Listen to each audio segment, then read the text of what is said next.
James Twin for the untouchable, true school sports. Let's go, baby. Bow! Be careful what you wish for because it can become a reality. Yeah. The untouchable, true school sports empire, and y'all know the rest. Now listen, man, I'm on my way to Tokyo, so I figured on my walk I'd knock out a video or two. And I wanted to speak about Bakhram Murtazaliev because ever since he won the title, there hasn't really been a lot of motion with his career so far as like his next fight. And he had one of the most sensational performances of 2024 where he absolutely beat the brakes off Tim Tszyu. And he wasn't a fighter, like I know a lot of Eastern European fighters, a lot of Russian fighters.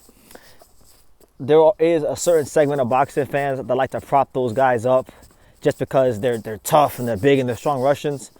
But he wasn't one of those guys. I think he was a guy that was a fighter that was overlooked for a while. He was fighting on a lot of dark shows. I even overlooked him to a degree, right? Because there really wasn't much to go off of. And when he got his opportunity in a big fight against Tim Tszyu, he showed and he proved. But it's like ever since he won the world title, there's not really many fighters raising their hand to take the Bakhram test. They don't want to take the Murtazaliev test. So Bakhram's been on Twitter, and he's been trying to get active, and he's been trying to, call for the biggest and best fights. And he's called out two fighters as of late, and I wanted to talk about it. So, as many of you may know, Errol Spence and Sebastian Fundora, which has been talked about so many times, which has been rumored for so long to happen, it's not happening anymore. Errol Spence says that he's not coming back to boxing until he's good and ready, which to me is hilarious because Errol Spence hasn't fought since July of 2023. We're in mid-January of 2025 and he's still not ready. So if he's not ready now, who the hell knows when and if he'll ever be ready. Terrence Crawford may have seriously beaten him into permanent retirement because he's talking like a guy that don't really want to be in the ring, if I'm being honest. And it is what it is. So Fundora doesn't have an opponent.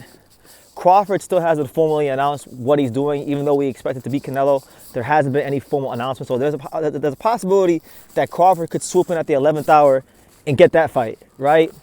However, Bakhram called out Fundora, and I think this fight makes a lot of sense.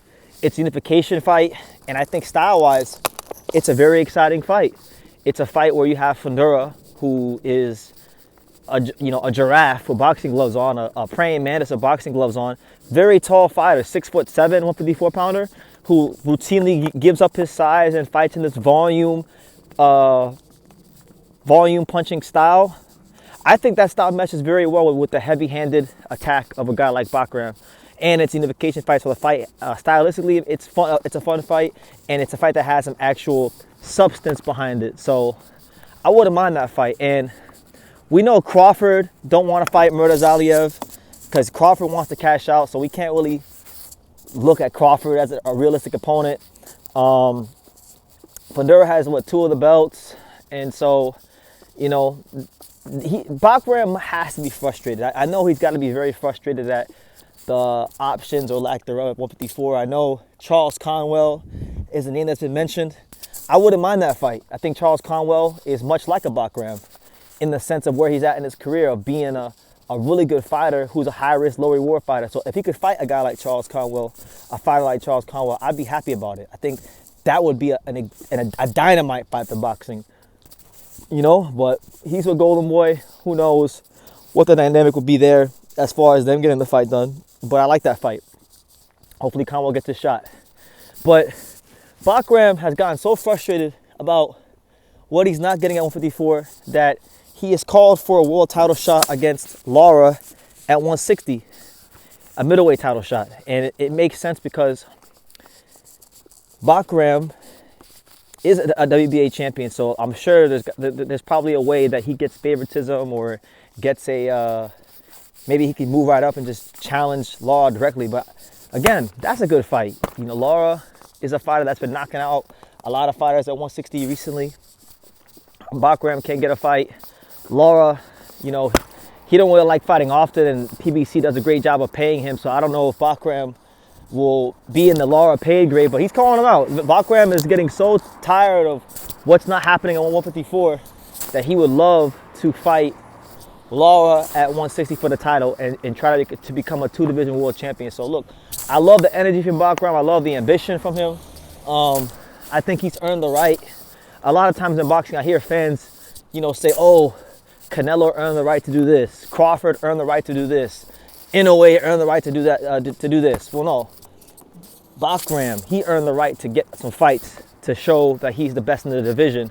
And I don't really see a lot of these fighters raising their hands to fight him. Now, I think Charles Conwell will fight him. I think Charles Conwell would oblige him. I think Charles Conwell, apart from Fundora maybe, is probably the most realistic fight for Bakhram. But again, I don't know if that's a fight that Golden Boy is interested in, because they're gonna have their own plans to Conwell. Maybe it's in their plans for Conwell to eventually sign Virgil. I personally believe they signed Conwell with the intention of fighting Virgil. So if they may look at it as counterproductive to match Conwell with Bakhram, but I like that fight. I think that fight makes a truckload of sense. But you know, I'm just a kid from Dania with a boxing channel.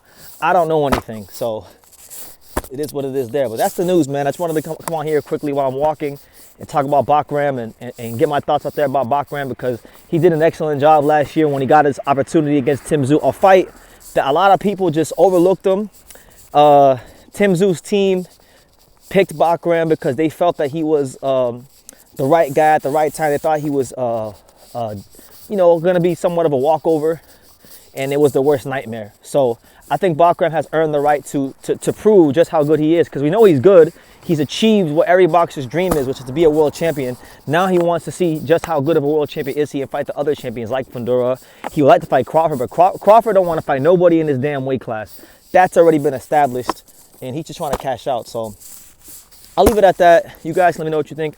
What do you guys think about Bakhram potentially fighting Sebastian Fundora, or Bakhram fighting Charles Conwell, or Bakhram fighting Lara at 160? So leave your comments down below.